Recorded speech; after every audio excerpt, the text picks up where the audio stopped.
Muy bien, y continuamos unos minutos adicionales, con el permiso de mis queridos invitados. Vamos a incorporar los comentarios que ustedes nos han compartido. Vamos a ver por acá. Elena dice lo que está sucediendo. Bueno, justamente el tema de Cuba. Arsenia Prieto dice: los adecos no tenemos culpa de que hayan vendepatria. A ver, no entiendo bien esta parte. Dice que gracias a los adecos salió la dictadura Pérez Jiménez. Te recuerdo que en todos los partidos hay vendepatrias. Yo te aseguro eso. ¿Crees que los partidos tradicionales, Humberto, hay algo que podamos rescatar de ellos? Nada. Ok. Nada. Mira, te voy a dar el ejemplo que más, el ejemplo, vamos a decir, más dramático, el más sensible, es el de Voluntad Popular. Voluntad Popular es un partido conformado por gente muy joven, inspirado por el liderazgo de Leopoldo López, pero una cadena de errores y una falla, digamos, de entender, de cómo asumir la política. Nadie en Venezuela estaba esperando que Voluntad Popular iba a terminar en lo que es hoy. Un partido más, que no hay diferencia entre Voluntad Popular y Acción Democrática, y la gente odia igual a Voluntad Popular y a Primera Justicia y Acción Democrática. ¿Pero por qué? Y en cierto sentido a mí me duele un poco cuando veo a estos dirigentes jóvenes. Me duele verlos atacados por la gente que dice: mira, ustedes son iguales. Pero también me duele cuando yo los veo a ellos con el mismo discurso, tratando de justificar a un Ramos Alup. Creo que ellos cometieron muchos errores, pero quizás esa falta de entender el momento que se está viviendo, ese era el partido llamado a hacer la renovación de todo este proceso político. Mira, yo no necesariamente comulgo con las ideas de centroizquierda y socialdemócratas de Voluntad Popular, pero yo les reconozco que ellos lograron nuclear a una gran cantidad de gente joven y la quemaron. Esa generación la quemaron, porque además, lamentablemente, y comenzando, por supuesto, por el mismo Leopoldo López, que no hay manera que él pueda justificar, no hay forma de que él pueda explicar que, bueno, que sus acuerdos y sus conversaciones con Zapatero, mira, aquí se requería una política de confrontación con el gobierno, y es lo que la gente pensó a lo que iba a ir Voluntad Popular. Lamentablemente no fue así. Y claro, si no hay esperanza para un partido como Voluntad Popular, por supuesto menos para Acción Democrática y para Primera Justicia. Yo creo y yo pienso, desarrollando un poco la idea que decía José Alberto, es... no se trata, nosotros no somos antipartidos. Eso tiene que quedar muy claro. Nosotros no somos, lo que no estamos de acuerdo es con la manera perversa y corrupta como se han manejado los partidos en Venezuela. Pero oye, queremos partidos que hagan política, queremos partidos que no se conviertan simplemente en franquicias para andar repartiendo prebendas. No. Yo no quiero, bueno, me pueden llamar Piti Yankee, pero acá en Estados Unidos los partidos prácticamente desaparecen cuando ya no hay elecciones. O sea, hay una estructura logística que se arma para ir a un proceso electoral, y luego lo que queda, bueno, lo que quedan son los representantes que fueron electos por la gente, por el pueblo, que tienen que responderle al pueblo, a los ciudadanos. Entonces, cómo no, que haya partidos, que la gente se organice ideológicamente, pero esos partidos no pueden sustituir jamás a la voluntad de los ciudadanos.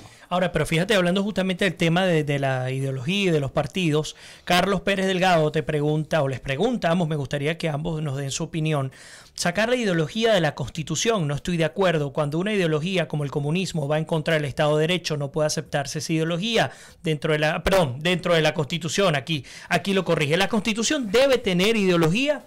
No debe tener. ¿Cómo hacemos para? Porque mira lo que pasa, ¿ve? Y esta es una respuesta, es una pregunta pertinente, 100% pertinente. ¿Qué pasa? En el año 98, en ese momento el país dio un giro a la izquierda, y por eso hace presidente Hugo Chávez. Entonces, Hugo Chávez, montado en esa ola, nos dice: bueno, hay que cambiar la Constitución, se modifica, se cambia la estructura del Estado, se monta una Constitución con la ideología dominante del momento. Pero ¿qué pasa? 20 años después, la sociedad cambia. nadie quiere saber de las ideas de socialismo, nadie quiere saber de izquierda, pero estamos con una camisa de fuerza porque esa es la ley y está en la Constitución. Y entonces lo que no debemos es repetir el error y que la corriente política dominante en este momento, en esta coyuntura, imponga su ideología en la Constitución y dentro de 20 años volvemos otra vez a repetir la historia. Y tendremos que repetir hasta que entendamos que, como en el caso de países, por ejemplo, el caso de Estados Unidos, tú no metes tú metes los valores, hay un valor, tiene que haber una justicia, una idea de justicia, una idea de libertad, por supuesto, pero las reglas de juego político que permitan que si la sociedad se mueve en una dirección o en otra, eso no signifique la ruptura del Estado. Claro. Cambia el gobierno, pero la república se mantiene, claro, está cimentada sobre esas bases. Sobre esa base de valores, más no de ideología. No de ideología, porque la ideología mañana, bueno, ¿y qué pasa si la gente decide que es otra cosa? ¿No? O sea, y si a eso agregamos, Humberto, lo mismo que decía don Antonio García Trevijano y Gustavo Bueno también, si mal no recuerdo, acerca de el mito de la ideología. Sí. La ideología no es otra cosa que un mito detrás del cual se atrincheran políticos para avanzar en la lucha por el poder, que es la verdad cruda de la política. Y se viste de ideología para tratar entonces de mostrar una cara distinta a la verdadera, que es la de la lucha política. Pero la lucha política per se es eso, sin ideologías. Entonces mal podríamos nosotros proponer que dentro de una constitución haya una ideología. Es precisamente lo que acaba de decir. Ahora, pero pensando en la ruptura con el poder, la ruptura con el estado de partidos, la ruptura con lo que hoy día se conoce como Venezuela. Se da ese escenario y bajo ese escenario me pregunto cómo no caer en el caos. Porque esa ruptura implica un quiebre con quienes tradicionalmente han estado acostumbrados a cogobernar, refiriéndome a todos los bandos, y a quienes se han tradicionalmente acostumbrado a obedecer, que es el pueblo. ¿Cómo hacer para no entrar en un caos? Y me disculpan si no están de acuerdo con el ejemplo, como aquellos periodos presidenciales vividos en Ecuador, donde cambiaban en un año 4 veces de presidente, donde el caos terminó llevándolos a la peor crisis de su historia. Y me pregunto, ¿cómo ordenar una ruptura? Es decir, ¿cómo generar una ruptura ordenada? Hay que ir necesariamente a un proceso de libertad constituyente. Yo entiendo que por la realidad política que se vive en Venezuela y por la misma realidad del debate, hay mucha gente que le tiene alergia al tema constituyente, pero tenemos que ir a una constituyente, a una verdadera constituyente, donde podamos cambiar esa constitución. Y si lo que ocurre acá, yo creo que esa podría ser hasta la carta final que se juegue el régimen, es que en un momento determinado, no creo que estemos frente a esa coyuntura en este momento. Creo que hay otras cosas que, como decía José Alberto, pueden hechos sobrevenidos que pueden ocurrir en las próximas semanas. Pero sin duda que una de las cartas que se puede jugar el régimen es el modelo nicaragüense, que es decir, bueno, ya nos llegó el agua al cuello, definitivamente no aguantamos la presión, vamos a ir a una elección donde el presidente, bueno, es eso, un presidente títere, y nosotros manejamos las estructuras de poder. Si acá vamos a cambios de gobierno, lo que nos espera es una situación como la que tú describes, donde van a ser gobiernos muy inestables. ¿Por qué? Quien venga después de Nicolás Maduro tiene que tomar decisiones desde el punto de vista político y económico que yo creo que la gente, o sea, difícilmente va a tener ese respaldo popular. O sea, acá, por eso lo que tú dices es yo creo que es una apreciación correcta. Vamos a una situación de caos y frente a ese caos es necesario un régimen transitorio que ponga orden en el país. Porque ¿cómo podemos ir? Imagínate tú, ¿cómo vamos a ir a una elección constituyente en medio de este desorden que hay, con este Consejo Electoral, con las Fuerzas Armadas saboteando, o que no podemos confiar? Ellos no confían en nosotros no confiamos en ellos. O sea, tiene que haber una transición. La transición la visión que yo tengo de la transición no es la transición esa burocrática de la que hablan el gobierno de la unidad nacional, donde todos vamos a repartir. No, aquí se requiere una transición, un régimen transitorio que ponga orden, ¿verdad? Y que ponga a raya a los factores armados que van a ir a conspirar ¿Quiénes son? Los chavistas armados que van a tratar de sabotear ese proceso. Hay que ponerlos en la cárcel o ponerlos a raya. E ir entonces a una situación donde hay garantías para un proceso constituyente, como tú lo decías, José Alberto, de que realmente la gente pueda escoger libremente a quienes van a ser esos nuevos representantes constituyentistas, ¿no? Mientras no ocurra eso, claro. Mira, yo creo que vamos a estar en una situación de inestabilidad. ¿Sabes qué significan las preguntas ping-pong? Preguntas rápidas con respuestas concretas. Sí, sí. En Venezuela, luego de la ruptura, Perdón. ¿ves posible la instalación de guerrillas? Sí, es factible. ¿Por qué es factible? Porque tenemos a una gente, una pandilla que ha estado casi 20 años en el poder, que han acumulado armas y dinero. Claro que van a tratar, entonces, cómo un gobierno electo democráticamente se va a defender de esas guerrillas. Mira, sí va a haber guerrillas, claro que sí. José Alberto, Rusia, China, Estados Unidos, Canadá, principales acreedores de la deuda venezolana. En esa ruptura del estado de partidos, en esa ruptura con el chavismo y con el modelo actual, ¿crees que ellos van a tener que ver? ¿Su influencia económica será determinante para ese grupo de individuos que lideren genuinamente el futuro del país? Sí, no hay pedazo de tierra en el planeta que no esté sujeto a las voluntades de los imperios. Bien lo decía el maestro Gustavo Bueno, la historia de la humanidad es la historia de los imperios. Sí. Y Venezuela, con ese pozo de petróleo que tenemos nosotros ahí, no vamos a hacer la excepción de que ellos van por supuesto, a participar de lo que sucede en Venezuela. Por supuesto que sí.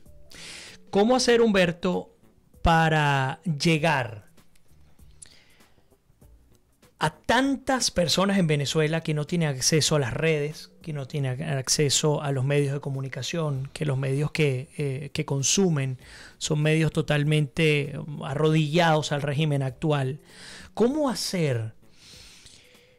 Porque te digo algo, a mi juicio, Alberto Franceschi no estuvo de acuerdo conmigo, a mi juicio el problema venezolano no comienza en el 61, a mi juicio el problema venezolano comienza con la propia declaración de la independencia del país. A mi juicio el caudillismo ha sido, sobre todo en un país como el venezolano, ha sido el gran hándicap por siglos. ¿Cómo realmente podemos conseguir ese efecto rebote en la población venezolana, que se supone que es la que nos tiene que respaldar, si nunca han visto otra cosa que esto? Si el paternalismo, el clientelismo es algo que corre y brota por sus venas, ¿cómo hacer? Bueno, además hubo dinero, hubo petróleo para poder financiar ese modelo político. Yo creo que nosotros tenemos que aprovechar el debate político para educar a la gente. Y como tú lo decías, José Alberto, si no hay, de pronto, yo prefiero apostarle a hablar con claridad, a tener una idea que tenga más potencia, aunque no reciba el aplauso y que eventualmente hasta ni reciba los votos. Pero saber que nosotros tenemos una idea de hacia dónde debe ir el país. O sea, que Venezuela no puede caer en el populismo, que Venezuela tiene que sacudirse la demagogia de la politiquería. Y bueno, que si ese mensaje es impopular, bueno, será impopular. Ahora, hay una cosa importante. Este proceso de casi 20 años de chavismo le ha enseñado a muchos venezolanos. La gente no es tan tonta como uno cree. La gente es más consciente, es más sensible a estos temas. Antes costaba más explicarlo, porque vivíamos en una burbuja, en una bonanza. Ahora la gente es más permeable a estos temas y yo creo que esa es una oportunidad que hay que aprovechar. No, y además hay algo que agregarle a esa construcción que presenta, y no sé qué opinas tú, José Alberto. El fenómeno de la migración venezolana es determinante, porque incluso los preconceptos de democracia, dictadura, capitalismo, comunismo, etcétera, eran unos conceptos que nunca en la práctica se habían podido contrastar en la experiencia de la gente que hoy día está en el mundo. Son 4.5 millones de venezolanos que están en el extranjero. Se calcula que para el 2018 salgan 3.2 millones más. Y esa gente, así como estamos nosotros acá, que somos parte de la diáspora, unos que tenemos más tiempo, otros que tenemos menos, pues nos vamos a llevar de vuelta un aprendizaje que va a romper con lo que siempre se ha denominado como grandes taras mentales. Paradigmas. Yo cuando escuchaba a Chávez hablando del capitalismo, yo decía, es que no hay cosa más alejada del concepto del capitalismo que el que él planteaba, pero la gente te lo compró. Y te lo compró porque no tenía idea. Lo que vivía el capitalismo es lo que veía a través de la televisión. Y muchas veces ese mismo capitalismo, recordaba algo también que dijo en alguna entrevista, no recuerdo quién, hablaba del tema de la derecha que se encarga de hacer dinero, pero olvida a la gente, la izquierda que se encarga de la gente, pero olvida hacer dinero. Y decía, son igual grandes falacias, porque ninguna de las dos se apegan a la realidad. Entonces, José Alberto, ¿crees que el papel de la diáspora venezolana podrá ayudar, más allá de algunos líderes temerarios que aparezcan, hey, esto es lo que hay que hacer, y me inmolo como Miranda, porque eso está allí, yo lo veo, hoy día yo lo veo, a cientos de Mirandas tratando de llevar un mensaje que conocieron en el mundo, pero que no lo compraron en casa? ¿Crees que la diáspora venezolana de pronto pueda convertirse en ese motor que impulsa esta idea? Sí, sin duda va a ser un brazo ejecutor y que permita materializar estas ideas en el corto, mediano y largo plazo. Porque el gran tema es que, estando en la situación de secuestro en la que se encuentra la nación venezolana, el tiempo para estudiar, el tiempo para prepararse, el tiempo para ver algo distinto a lo que nos permite el secuestrador, que es el Estado chavista, es la oportunidad que están teniendo quienes salen del país.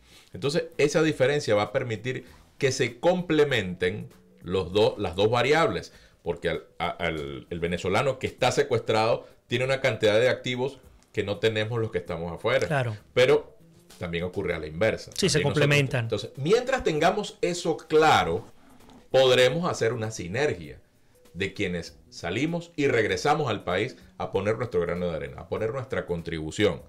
Pero mientras eso lo convirtamos en una sinergia, será exitoso lo que estamos tratando de proponer, que es rediseñar, reedificar el edificio institucional del país. Claro.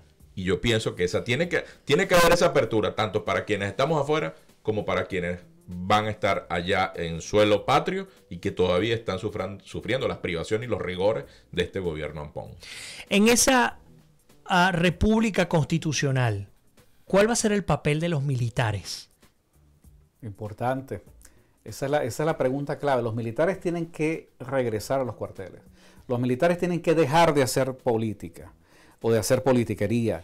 Tienen que dejar de estar repartiendo comida. Tienen que ocuparse de mantener la integridad y la soberanía de la República de Venezuela.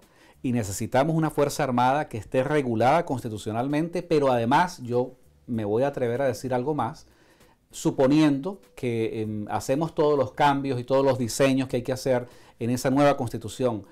Y este es un tema para el debate. Yo creo que en Venezuela tenemos que ir a una situación donde la población civil se le tiene que dar la oportunidad de armarse, ¿ok?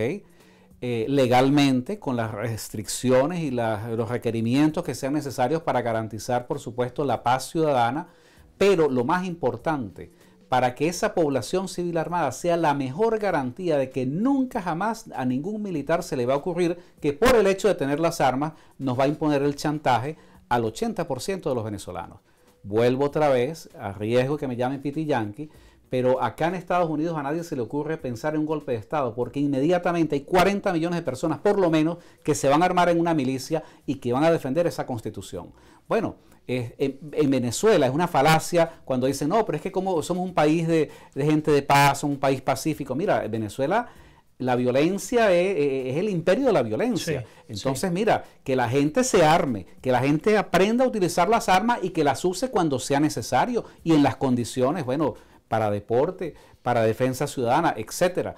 Pero tenemos que ir a un nuevo concepto donde se rompa con ese chantaje de que el monopolio de las armas lo tiene exclusivamente las Fuerzas Armadas y donde haya un respeto y donde nosotros podamos sentirnos orgullosos del papel de esas Fuerzas Armadas. Yo quisiera sentirme orgulloso de los militares nuestros.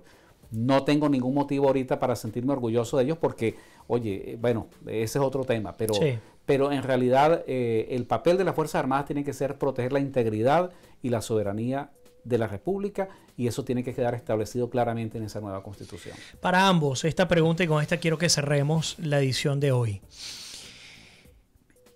Para ser magistrado de la República, se supone, eso no aplica hoy día en Venezuela, aunque esté escrito en el texto constitucional, se supone que debes tener unas condiciones, unas competencias y unas características que cumplir, un perfil que cumplir.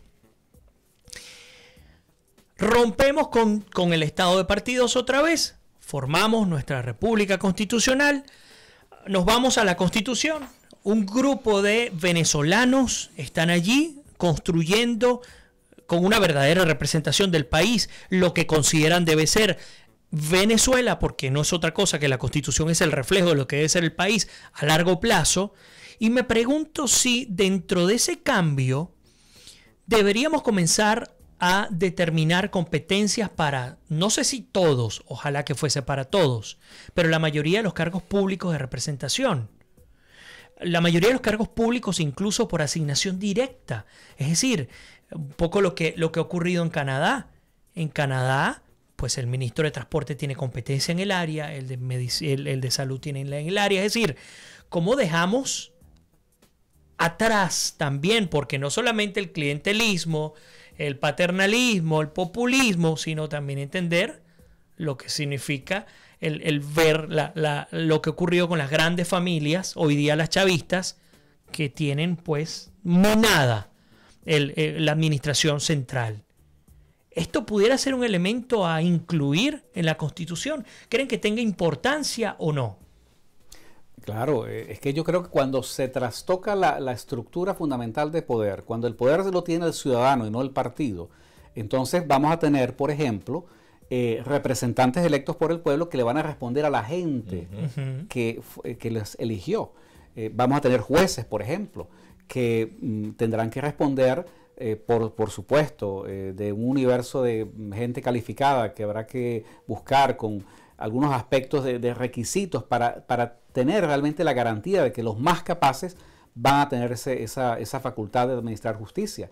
Pero cuando el poder lo tiene la gente y no el partido, yo creo que ese es el cambio más importante. De ahí deriva todo. De ahí ese puede ser la base para para hacer una reforma, por ejemplo, de una ley de carrera administrativa, para hacer modificaciones a las leyes orgánicas y para, en definitiva, tener las condiciones que permitan que esas personas puedan responderle a los ciudadanos.